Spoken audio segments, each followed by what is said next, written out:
नमस्कार दोस्तों, स्वागत है आपका आज के मुख्य समाचार में। सबसे पहली बड़ी खबर में आपको बताएंगे, प्रियंका गांधी ने महंगाई पर बीजेपी को घेरा, कहा भाजपा सरकार में आटा से डाटा तक महंगा। इसी के साथ दूसरी बड़ी खबर में जिक्र होगा कि शिवपाल सिंह बोले, यूपी में सत्ता परिवर्तन होकर रहेगा, सपा से गठबंधन पर खामोश रहे प्रसपा अध्यक्ष। तीसरी बड़ी खबर में आपको बताएंगे कि मोदी सरकार ने गरीबों मजदूरों पर किया एक और प्रहार, महामारी में सहारा बनी मनरेगा का बजट घटाया, कांग्रेस ने घेरा। दोस्तों, हर एक खबर की गहराई में आपको ले जाएंगे, लेकिन दोस्तों खबर में आगे बढ़ने से पहले अगर आपको भी ऐसा लगता है कि अब की बार अखिलेश यादव की सरकार और योगी सरकार को लगेगा बड़ा झटका, तो आप अभी इस वीडियो को लाइक कीजिए और इस लाल बटन को दबाकर चैनल को सब्सक्राइब करके घंटी बजाइए और कमेंट में लिखिए जय हिंद। प्रियंका गांधी ने महंगाई पर बीजेपी को घेरा, कहा भाजपा सरकार में आटा से डाटा तक महंगा। जी हाँ दोस्तों, कांग्रेस महासचिव प्रियंका गांधी ने मुरादाबाद में आयोजित प्रतिज्ञा रैली में बीजेपी सरकार पर निशाना साधते हुए कहा कि भाजपा की नीतियों ने कारोबार खत्म कर दिया, आटा से लेकर मोबाइल का डाटा तक सब महंगा है। पेट्रोल डीजल की महंगाई से लोग परेशान हैं। उन्होंने सपा बसपा को भी नहीं बख्शा, धर्म जाति की राजनीति को लेकर जमकर हमले किए, साथ ही अवाम को झकझोरते हुए कहा कि अपनी ताकत पहचाने और नेताओं से जवाब मांगे। बुद्धि विहार में आयोजित प्रतिज्ञा रैली में प्रियंका गांधी ने कहा कि प्रधानमंत्री नरेंद्र मोदी 8,000 करोड़ के विमान में चलते हैं, 4,000 करोड़ गन्ना किसानों का भुगतान नहीं करते, नोटबंदी और जीएसटी से देश बर्बाद हो गया, कालाधन वापस नहीं आया, निवेशकों को ड्रॉबैक नहीं मिलता, कारोबार मंदा हो गया, बिजली महंगी, कच्चा माल महंगा, डीजल पेट्रोल महंगा, जीवन बीमा तक महंगा हो गया। चीन ने अपना इंफ्रास्ट्रक्चर बेहतर किया, यहाँ साधन होते हुए भी भाजपा सरकार ने ध्यान नहीं दिया। प्रियंका गांधी ने कहा आटा से लेकर मोबाइल का डाटा तक महंगा है, जीना मुश्किल हो गया, महंगाई से घर का बजट चौपट, खेती किसानी चौपट है। प्रियंका गांधी ने कहा उत्तर प्रदेश में जाति और संप्रदाय पर आधारित राजनीति हो रही है। इस दौरान उन्होंने सपा बसपा को भी नहीं बख्शा, पूछा कि तब अखिलेश यादव कहाँ थे जब यूपी में अत्याचार हो रहे थे। अब नारा दिया जा रहा है कि मैं आ रहा हूँ, इसका मतलब समझते हैं। उन्होंने कहा तब मायावती कहाँ थी जब दलितों के साथ अन्याय हुआ। आप जब तक नहीं ठानेंगे बदलाव नहीं आएगा। लखीमपुर में मंत्री के बेटे ने किसानों को कुचल कर मारा, आज भी मंत्री बर्खास्त नहीं किया। 700 किसान आंदोलन में शहीद हो चुके हैं। किसानों ने अपनी ताकत पहचानी और सरकार को तीनों कृषि वापस लेने पड़े, इसलिए आप अपनी ताकत पहचाने और बदलाव करें। चलते हैं अगली खबर की तरफ। शिवपाल सिंह बोले, यूपी में सत्ता परिवर्तन होकर रहेगा, सपा से गठबंधन पर खामोश रहे प्रसपा अध्यक्ष। जी हाँ दोस्तों, इटावा के जसवंत नगर में प्रगतिशील समाजवादी पार्टी के राष्ट्रीय अध्यक्ष शिवपाल सिंह यादव ने कहा कि उत्तर प्रदेश में सत्ता परिवर्तन होकर रहेगा। प्रदेश की योगी सरकार ने लोगों का विश्वास खो दिया है। यादव बुधवार को रात जसवंत नगर कस्बे में आयोजित विवाह समारोहों में शामिल होने के दौरान पत्रकारों से बातचीत कर रहे थे। उन्होंने कहा कि देश और प्रदेश के लोगों में भाजपा की साख पूरी तरह खत्म हो गई है। लोग अब भाजपा शासन से मुक्ति चाहते हैं। इसके लिए सभी विपक्षी पार्टियों को मिलकर मोर्चा खोलना चाहिए। सपा से गठबंधन को लेकर वो चुप ही रहे, पर दो टूक कहा कि प्रदेश के चुनाव देश की दिशा तय करने जा रहे हैं। कहा कि उत्तर प्रदेश से भाजपा के सफाई के साथ ही केंद्र में भाजपा के पतन का मार्ग प्रशस्त होगा। महंगाई और किसान मुद्दे भाजपा को उखाड़ फेंकेंगे। काफी देर तक समय दिया और लोगों से सीधा संवाद दिया। इस दौरान उनके साथ राष्ट्रीय महासचिव आदित्य अंकुर भी मौजूद रहे। चलते हैं अगली खबर की तरफ। मोदी सरकार ने गरीबों मजदूरों पर किया एक और प्रहार, महामारी में सहारा बनी मनरेगा का बजट घटाया, कांग्रेस ने घेरा। जी हाँ दोस्तों, कांग्रेस ने केंद्र की मोदी सरकार पर महात्मा गांधी राष्ट्रीय ग्रामीण रोजगार गारंटी अधिनियम मनरेगा के 1,10,000 करोड़ रुपए के बजट को घटाकर 73,000 करोड़ रुपए करने का आरोप लगाया है। कांग्रेस ने इसे देश के गरीबों और मजदूरों पर सरकार का एक और प्रहार करार दिया है और सरकार से कोरोना के संभावित लहर को देखते हुए इस पर विचार करने के लिए कहा है। राज्यसभा में विपक्ष के नेता मल्लिकार्जुन खड़गे ने गुरुवार को कहा कि प्रधानमंत्री मोदी ने संसद में जिस मनरेगा को कांग्रेस की समाधि करार दिया था, कोविड महामारी के समय वही मनरेगा ग्रामीण लोगों के पेट भरने के काम आए। इसके बाद भी इस कल्याणकारी योजना का बजट मोदी सरकार ने कम कर दिया, गरीब आदमी की कमर तोड़ने जैसा है।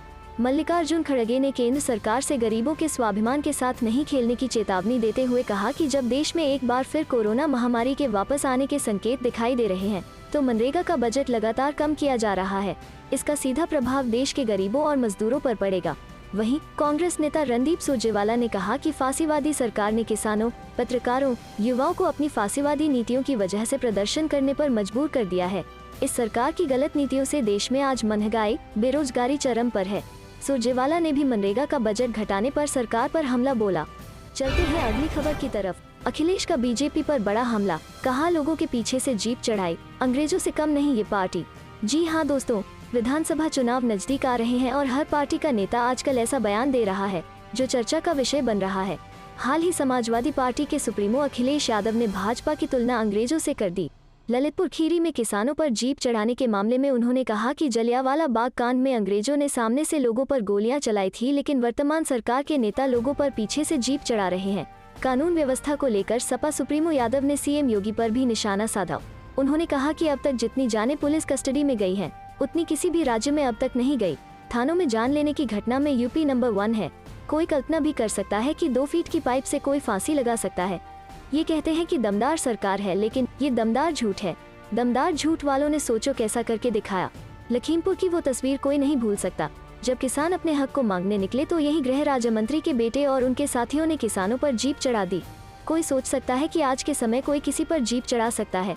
एक बार तो अंग्रेजों ने जलियांवाला बाग में आगे से गोली मारी थी, लेकिन भाजपा की सरकार में किसानों के ऊपर पीछे से चढ़ा दिया गया। ये अन्याय है। किसान अपना हक मांग रहे थे। गौरतलब है कि 5 अक्टूबर को लखीमपुर खीरी में 3 कृषि कानूनों को लेकर किसान आंदोलन कर रहे थे। जब वे लौट रहे थे तो एक जीप ने पीछे से आकर किसानों को कुचल दिया था। इस घटना में 4 किसानों की मौत हो गई थी। जीप चढ़ाने का आरोप केंद्रीय गृह राज्य मंत्री अजय मिश्रा टेनी के बेटे आशीष मिश्रा पर लगा। मुकदमा दर्ज होने के बाद आशीष को गिरफ्तार कर लिया गया था। वे जेल में है। ललितपुर की जनसभा के दौरान अखिलेश यादव के साथ सुभाषपा के ओम प्रकाश राजभर भी मौजूद थे। बता दें कि इन दिनों अखिलेश यादव की रथ यात्रा बुंदेलखंड में चल रही है। वे रथ यात्रा के साथ जगह जगह रैली भी कर रहे हैं। चलते हैं अगली खबर की तरफ। मंदिर में जाके घंटा बजाइए। ओम प्रकाश राजभर ने दी सीएम योगी को सलाह। अखिलेश यादव को बताया भावी मुख्यमंत्री। जी हां दोस्तों, सुहेलदेव भारतीय समाज पार्टी के अध्यक्ष ओम प्रकाश राजभर ने यूपी के मुख्यमंत्री योगी आदित्यनाथ पर जमकर हमला बोला है। ओपी राजभर ने कहा कि सीएम योगी सिर्फ जीप और जीप चलाना जानते हैं। राजभर ने आगे कहा कि मैं मुख्यमंत्री को सलाह देता हूं, आप मंदिर चले जाइए और वहां पर घंटा बजाइए। ललितपुर में समाजवादी पार्टी की जनसभा में लोगों को संबोधित करते हुए ओम प्रकाश राजभर ने कहा कि बीजेपी वाले सिर्फ झूठ बोलते हैं। मैं पूर्वांचल से आता हूं और आज कह रहा हूं कि वहां 150 से अधिक सीट जीतकर अखिलेश यादव को सीएम बनाएंगे। उन्होंने आगे कहा कि योगी आदित्यनाथ टीवी पर जीप चलाते हैं और किसानों पर जीप चलाते हैं। पीएम मोदी पर हमला बोलते हुए सुभाषपा सुप्रीमो ने कहा कि प्रधानमंत्री देश नहीं बिकने दूंगा का नारा देते हैं, लेकिन बीजेपी की सरकार सब कुछ बेचने में जुट गई है। ओपी राजभर ने आगे कहा कि चुनाव से पहले बीजेपी की सरकार महंगाई घटाने का ढोंग कर रही है। हमारी सरकार आएगी तो लोगों को 300 यूनिट बिजली मुफ्त देंगे। योगी पर अखिलेश का वार इधर। परिवारवाद का जवाब देते हुए पूर्व सीएम अखिलेश यादव ने कहा कि जिनके पास परिवार नहीं है वो आम लोगों का दुख नहीं समझते। योगी पर अटैक करते हुए सपा अध्यक्ष ने कहा कि कैसे योगी हैं जिन्हें जनता का दुख नहीं समझ आता है। अखिलेश यादव ने कहा, सरकार आने पर किसानों को खाद के लिए लाइन में नहीं लगने देंगे। रैली को संबोधित करते हुए अखिलेश यादव ने कहा, किसानों के खेतों को बुलडोजर वाले फूल खा जा रहे हैं। इस बार बुंदेलखंड और यूपी की जनता बुलडोजर और फूल को हटाकर दम लेगी। चलते हैं अगली खबर की तरफ। किसानों को औपचारिक प्रस्ताव का इंतजार। शनिवार को बैठक के बाद बड़े ऐलान की तैयारियां। जी हां दोस्तों, शनिवार को संयुक्त किसान मोर्चा की बैठक के बाद बड़े ऐलान करने की तैयारियों में जुटे किसानों ने आज दावा किया कि लंबित मांगों के संबंध में स्वीकृति के किसी भी औपचारिक वार्ता के बिना भारत सरकार उन्हें मोर्चों पर बने रहने के लिए मजबूर कर रही है। वहीं दूसरी तरफ मोदी सरकार के मंत्री कह रहे हैं कि उनके पास विरोध कर रहे किसानों की मौतों का कोई रिकॉर्ड नहीं है, जबकि किसान सकारात्मक कार्रवाई और उनकी जायज मांगों को पूरा किए जाने की प्रतीक्षा कर रहे हैं। वहीं किसान आंदोलन के सूत्र मानते हैं कि सरकार और आंदोलनकारी संपर्क में है और जल्द ही बड़े ऐलान के बाद घर वापसी संभव होगी। मोर्चा नेताओं ने आज फिर दोहराया कि शहीदों के परिजनों के पुनर्वास की मांग पूरी करने के लिए सरकार का इंतजार है। दूसरी ओर राष्ट्रपति ने संसद के दोनों सदनों द्वारा पारित कृषि कानून निरसन विधेयक को अपनी स्वीकृति दे दी। फिर एक गजट अधिसूचना भी जारी कर दी गई है और इसी के साथ एक लड़ाई औपचारिक रूप से समाप्त हो गई है। किसानों का दावा है कि हम औपचारिक बातचीत के लिखित प्रस्ताव एमएसपी की कमेटी पर विस्तृत प्रस्ताव के लिए वो इंतजार कर रहे हैं। हालांकि आज भी दिन भर बैठकों का दौर चलता रहा और आंदोलन के दौरान पेश आए समस्याओं, प्रशासनिक, कानूनी पेचीदगियों पर भी किसान संगठनों ने विस्तार पूर्वक चर्चा की। इसके साथ ही शहीदों के परिजनों का समूचा रिकॉर्ड भी तैयार कर लिया गया है ताकि किसी भी समय सरकार की ओर से मांगे जाने पर उसे प्रस्तुत किया जा सके। हरियाणा में एसकेएम से जुड़े किसान संगठनों ने एक बैठक की और एसकेएम की 6 लंबित मांगों को दोहराने के अलावा बताया कि हरियाणा सरकार द्वारा भूमि अधिग्रहण, पुनर्वास और पुनः स्थापन अधिनियम 2013 LARR 2013 में राज्य स्तर के संशोधनों को निरस्त किया जाना है। उन्होंने राज्य सरकार से यह भी मांग की कि वो राज्य में किसानों के विरोध को रोकने के लिए पारित एक अलोकतांत्रिक कानून हरियाणा लोक व्यवस्था में गड़बड़ी के दौरान संपत्ति के नुकसान की वसूली अधिनियम 2021 को वापस ले। यूपी इलेक्शंस, अरविंद केजरीवाल बोले उत्तर प्रदेश में बीजेपी के खिलाफ है माहौल, अखिलेश यादव बना सकते हैं सरकार। जी हां दोस्तों, दिल्ली के मुख्यमंत्री अरविंद केजरीवाल ने बुधवार को कहा कि उत्तर प्रदेश में सत्तारूढ़ बीजेपी के खिलाफ माहौल है और समाजवादी पार्टी के अध्यक्ष अखिलेश यादव राज्य में सरकार बना सकते हैं। दरअसल एक कार्यक्रम में केजरीवाल ने कहा कि आम आदमी पार्टी व समाजवादी पार्टी के बीच गठबंधन को अभी अंतिम रूप नहीं दिया गया है। उन्होंने कहा कि गठबंधन के पहलू पर जो कुछ भी होगा उसमें लोगों की मर्जी होगी। यह पूछे जाने पर कि उत्तर प्रदेश में कौन सरकार बना सकता है, केजरीवाल ने कहा कि जनता जिसे भी चुनेगी उस राज्य में वह सरकार बनाएगा। केजरीवाल ने कहा, जनता मालिक है और जिसे भी मौका देगी वो उत्तर प्रदेश में सरकार चलाएगा, लेकिन मुझे लगता है कि उत्तर प्रदेश में माहौल मौजूदा सरकार के बिल्कुल खिलाफ है। उनके प्रतिद्वंद्वी अखिलेश आ सकते हैं। वो चुनाव से पहले उत्तर प्रदेश में राजनीतिक परिदृश्य को लेकर उनके आकलन के बारे में पूछे गए एक सवाल का जवाब दे रहे थे।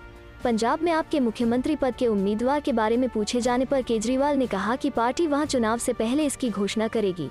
पंजाब में भी अगले साल की शुरुआत में विधानसभा चुनाव है। चलते हैं अगली खबर की तरफ। चुनाव में वोटों के बुलडोजर से होगा भाजपा का सफाया, अखिलेश यादव। जी हां दोस्तों, समाजवादी पार्टी सपा अध्यक्ष अखिलेश यादव ने कहा कि बुलडोजर चलाने में माहिर उत्तर प्रदेश की भारतीय जनता पार्टी भाजपा सरकार का सफाया जनता आगामी विधानसभा चुनाव में वोटों का बुलडोजर चलाकर करेगी। बुंदेलखंड में विधानसभा चुनाव के लिए प्रचार अभियान की शुरुआत करते हुए अखिलेश ने बुधवार को बांदा में राजकीय इंटर कॉलेज मैदान पर आयोजित विशाल जनसभा को संबोधित किया। उन्होंने कहा कि प्रदेश में किसान, मजदूर, व्यापारी और नौजवान सभी बदहाल है। नौजवानों को रोजगार नहीं मिल पा रहा है। महंगाई और बेरोजगारी से जनता त्रस्त है और नौजवान बेकार घूम रहा है। किसानों को फसलों की कीमत और खाद पानी नहीं मिल रहा है। अन्ना मवेशियों से किसानों की फसल को बचाने के लिए सरकार ने कुछ नहीं किया। रात दिन किसान जागकर अन्ना मवेशियों से फसलों रक्षा कर रहे हैं। अखिलेश ने कहा कि बुंदेलखंड के किसानों को छला गया है। सरकार ने बुंदेलखंड को कुछ भी नहीं दिया है, जबकि मौजूदा सरकार में बुंदेलखंड क्षेत्र से सभी विधायक भाजपा के हैं। भाजपा सरकार के वायदे और जुमले सभी झूठे साबित हुए हैं। कोरोना काल में लॉकडाउन के चलते प्रवासी मजदूरों को वापस लौटने का तत्काल इंतजाम न होने से अनेकों मजदूर हताहत हुए और उन्हें पुलिस की लाठी डंडों का सामना करना पड़ा। सरकार ने उनकी कोई मदद नहीं की। अगर मदद की तो केवल समाजवादी पार्टी ने, जिसने सभी मृतक आश्रित परिवारों को 1 लाख रुपए दिए। चलते हैं अगली खबर की तरफ। आखिर कब तक सब्र करे भारत का नौजवान, वरुण गांधी ने फिर दिखाए तेवर। जी हां दोस्तों, पीलीभीत से भाजपा सांसद वरुण गांधी ने एक बार फिर अपनी ही सरकार के खिलाफ बगावती सुर दिखाए हैं। लगातार किसानों के मुद्दे पर केंद्र सरकार को घेर रहे वरुण ने इस बार नौकरी और पेपर लीक मामले को लेकर निशाना साधा है। वरुण गांधी ने पूछा कि आखिर कब तक सब्र करे भारत का नौजवान। वरुण गांधी ने ट्वीट किया, पहले तो सरकारी नौकरी ही नहीं है, फिर भी कुछ मौका आए तो पेपर लीक हो, परीक्षा दे दी तो सालों साल रिजल्ट नहीं, फिर किसी घोटाले में रद्द हो। रेलवे ग्रुप डी के 1.25 करोड़ नौजवान 2 साल से परिणामों के इंतजार में हैं। सेना में भर्ती का भी वही हाल है। आखिर कब तक सब्र करे भारत का नौजवान। यूपी में हाल ही में यूपीटीईटी परीक्षा का पेपर लीक हो गया था। इसे लेकर वरुण गांधी ने ट्वीट किया था, यूपीटीईटी परीक्षा का पेपर लीक होना लाखों युवाओं के भविष्य से खिलवाड़ है। इस दलदल की छोटी मछलियों पर कार्यवाही से काम नहीं चलेगा। उनके राजनीतिक संरक्षक शिक्षा माफियाओं पर कठोर कार्यवाही करे सरकार, क्योंकि अधिकांश शिक्षण संस्थानों के मालिक राजनीतिक रसूखदार हैं। इन पर कार्यवाही कब होगी। इससे पहले वरुण गांधी ने लखीमपुर हिंसा को लेकर पीएम मोदी को पत्र लिखा था। इसमें उन्होंने केंद्रीय मंत्री अजय मिश्रा पर एक्शन की मांग की थी। वरुण गांधी ने कहा था कि वो कृषि कानूनों को वापस लेने की घोषणा का स्वागत करते हैं। उन्होंने कहा है कि एमएसपी और अन्य मुद्दों पर कानून की मांग पर भी तत्काल निर्णय लिया जाए, ताकि किसान आंदोलन समाप्त करके घर लौट सके। वरुण ने कहा था, वरिष्ठ पदों पर बैठे कई नेताओं ने आंदोलनकारी किसानों के खिलाफ भड़काऊ बयान दिया है। इस तरह के बयानों और आंदोलन के इर्द गिर्द बने प्रतिकूल माहौल का ही नतीजा है कि 3 अक्टूबर को लखीमपुर खीरी में 5 किसानों को वाहनों ने कुचल कर मार डाला। यह दिल दहला देने वाली घटना थी। इस घटना से जुड़े केंद्रीय मंत्री के खिलाफ उचित कार्रवाई की जाए, ताकि निष्पक्ष जांच हो सके। चलते हैं अगली खबर की तरफ। मुरादाबाद, कांग्रेस की प्रतिज्ञा रैली आज, प्रियंका गांधी कार्यकर्ताओं में भरेंगी जोश। जी हां दोस्तों, कांग्रेस की प्रतिज्ञा रैली की तैयारी बुधवार को पूरी कर ली गई। बृहस्पतिवार को सर्किट हाउस के पीछे बुद्धि विहार में प्रतिज्ञा रैली को कांग्रेस की राष्ट्रीय महासचिव एवं प्रदेश प्रभारी प्रियंका गांधी संबोधित करेंगी। प्रियंका गांधी के आगमन का मुख्य मकसद मुरादाबाद से वेस्ट यूपी के पार्टी कार्यकर्ताओं में जोश भरना है। उनके साथ मंच पर छत्तीसगढ़ के मुख्यमंत्री भूपेश बघेल भी होंगे। वहीं प्रदेश अध्यक्ष अजय कुमार लल्लू और नसीमुद्दीन सिद्दीकी समेत अन्य नेता मुरादाबाद पहुंच चुके हैं। विधानसभा चुनाव के मद्देनजर कांग्रेस की प्रदेश प्रभारी एवं राष्ट्रीय महासचिव यूपी में वाराणसी, गोरखपुर और महोबा में रैली कर चुकी है। अभी तक पश्चिमी यूपी में उनकी कोई रैली नहीं हुई है। प्रधानमंत्री मोदी और मुख्यमंत्री योगी के गढ़ में रैली करने के बाद गुरुवार को प्रियंका गांधी मुरादाबाद में प्रतिज्ञा रैली करेंगी। ये रैली बुद्धि विहार फेज 2 में होगी। पार्टी के राष्ट्रीय सचिव तौकीर आलम ने बताया कि रैली की तैयारी पूरी कर ली गई है। गुरुवार सुबह 11 बजे प्रियंका गांधी हेलीकॉप्टर से सर्किट हाउस में उतरेंगी। सर्किट हाउस से कार से वो रैली स्थल पर पहुंचेंगी। रैली में छत्तीसगढ़ के मुख्यमंत्री भूपेश बघेल, विधानमंडल की नेता आराधना मिश्रा, संजय कपूर, बेगम नूर बानो, सतीश शर्मा, इमरान मसूद, नरेश सैनी, मसूद अख्तर भी आएंगे। बुधवार को कांग्रेस प्रदेश अध्यक्ष अजय कुमार लल्लू, नसीमुद्दीन सिद्दीकी समेत अन्य नेता मुरादाबाद पहुंच गए। चलते हैं अगली खबर की तरफ। दिवाली के बाद अचानक बढ़ गए चीजों के दाम। साबुन, डिटर्जेंट से लेकर मिल्क पाउडर तक महंगा। जी हाँ दोस्तों, फुटकर बाजार में साबुन, डिटर्जेंट से लेकर मिल्क पाउडर तक महंगा हो गया है। ब्राडेंट साबुन 150 ग्राम 28-30 रुपए से बढ़कर 35-36 रुपए तक हो गया है। वहीं डिटर्जेंट पाउडर के 500 ग्राम पैक की कीमत 28 रुपए से बढ़कर 35 रुपए पहुंच गई है। 1 किलोग्राम डिटर्जेंट का पैक 46-48 रुपए से बढ़कर 60 रुपए हो गया है। FMCG कारोबारियों के मुताबिक दिवाली के बाद से कंपनियों ने 5-10 तक दाम बढ़ा दिए हैं। चलते हैं अगली खबर की तरफ। महंगाई पर चर्चा के लिए कांग्रेस ने दोनों सदनों में दिया नोटिस। जी हाँ दोस्तों, कांग्रेस ने महंगाई के मुद्दे पर संसद के दोनों सदनों में नोटिस दिया है और आवश्यक वस्तुओं की कीमतों में बढ़ोतरी पर चर्चा की मांग की है। कांग्रेस सांसद मनीष तिवारी ने नोटिस में कहा कि महंगाई की उच्च दर ने देश के आर्थिक रूप से कमजोर वर्गों को चोट पहुंचाई है। तेल और सब्जियों की कीमतें आसमान छू रही हैं और ईंधन लगभग हर रोज नए मूल्य रिकॉर्ड तोड़ रहा है। पेट्रोल 100 रुपए से आगे बढ़ रहा है और LPG सिलेंडर की कीमत 900 रुपए से ज्यादा हो गई है। RBI द्वारा जारी आंकड़ों के अनुसार अक्टूबर 2021 के लिए तेल और वसा में CPI संयुक्त मुद्रास्फीति दर सालाना आधार पर 33.50% है, जबकि ईंधन और परिवहन और संचार के लिए समान संख्या क्रमशः 14.19 और 10.90% है। उन्होंने कहा, मुद्रास्फीति की यह उच्च दर न केवल देश के निम्न आय वर्ग की कमर तोड़ती है, बल्कि आय वितरण में पहले से बढ़ रही असमानता को भी बढ़ाती है। इस प्रकार मैं सदन में मुद्रास्फीति के इस जरूरी मुद्दे को उठाना चाहता हूँ। कांग्रेस सांसद KC वेणुगोपाल ने आवश्यक वस्तुओं की बढ़ती कीमतों पर चर्चा करने के लिए नियम 267 के तहत राज्यसभा में कामकाज के निलंबन के लिए इसी तरह का नोटिस दिया है। कांग्रेस मुद्रास्फीति की उच्च दरों पर सरकार से सवाल करती रही है और 2 सप्ताह तक देशव्यापी विरोध प्रदर्शन किया है। पार्टी 12 दिसंबर को जयपुर में एक रैली भी करेगी। चलते हैं अगली खबर की तरफ। पोल्यूशन, केंद्र, दिल्ली और राज्य सरकारों को सुप्रीम कोर्ट से मिला 24 घंटे का वक्त। प्रदूषण नियंत्रण उपायों पर देना होगा ठोस प्रस्ताव। जी हाँ दोस्तों, सुप्रीम कोर्ट में गुरुवार को दिल्ली NCR प्रदूषण मामले पर सुनवाई हुई। याचिकाकर्ता के वकील विकास सिंह ने कहा कि इस मामले में टास्क फोर्स के गठन की जरूरत है ताकि अदालत के निर्देशों का सही से पालन हो सके। उन्होंने कहा कि टास्क फोर्स को फ्लाइंग स्क्वायर की शक्तियां दी जाएं, जो निर्देशों का उल्लंघन करने पर तत्काल एक्शन ले सके, जैसे सीज करने की शक्तियां दी जाएं। विकास सिंह ने कहा कि आज 500 AQI है और लोगों को परेशानी का सामना करना पड़ रहा है। जो प्रतिबंध लगाए गए हैं वो सभी के लिए एक जैसे होने चाहिए। इसके बाद CGI ने स्कूल बंद नहीं किए जाने पर दिल्ली सरकार को फटकार लगाई। उन्होंने कहा कि छोटे बच्चे स्कूल जा रहे हैं, अखबारों में आ रहा है, कर्मचारियों को वर्क फ्रॉम होम करा रहे हैं और बच्चे स्कूल भेजे जा रहे हैं। तभी दिल्ली सरकार का पक्ष रख रहे अभिषेक मनु सिंघवी ने 2 मिनट का समय मांगा तो CGI ने कहा कि हम विपक्ष नहीं हैं जो बेवजह आपकी निंदा करें, हमें बस लोगों की चिंता है। CGI ने कहा कि आप कुछ नहीं करेंगे तो हमें बंद करना पड़ेगा। सुप्रीम कोर्ट ने दिल्ली सरकार से कहा कि आश्वासन और लोकप्रियता के नारों के अलावा कोई काम नहीं है। अगर आप आदेश चाहते हैं तो हम आदेश देंगे। CGI NV रामना ने कहा, हम प्रदूषण के मामले में आपकी सरकार को संचालित करने के लिए किसी को नियुक्त करेंगे। आप हमें बताइए कि आपने वयस्कों के लिए वर्क फ्रॉम होम लागू किया है, इसलिए माता पिता घर से काम करते हैं और बच्चों को स्कूल जाना पड़ता है। ये क्या है? CGI ने पूछा कि दिल्ली सरकार के पास कितने उड़न दस्ते हैं, केंद्र सरकार के पास कितने हैं। इस पर सिंघवी ने कहा कि उड़न दस्तों की बहुलता केवल भ्रम को बढ़ाएगी। मुझे यह स्पष्ट करना चाहिए, निरीक्षण करने के लिए टीमें हैं, CPCB और प्रदूषण बोर्ड के उड़न दस्ते हैं। कोर्ट ने कहा कि आप लोग सिर्फ दलीलें देते हैं और समय बर्बाद करते हैं। फिर सिंघवी बोले कि ऐसा नहीं है, कई उड़न दस्ते हैं और हमने कल के हलफनामे में बताया भी है। इसके अलावा प्राधिकार काम कर रहे हैं। जस्टिस DY चंद्रचूड़ ने कहा कि यूपी, हरियाणा और दिल्ली में विभिन्न साइट्स में उल्लंघन हुआ, जिसका जिक्र आपने हलफनामे में किया है।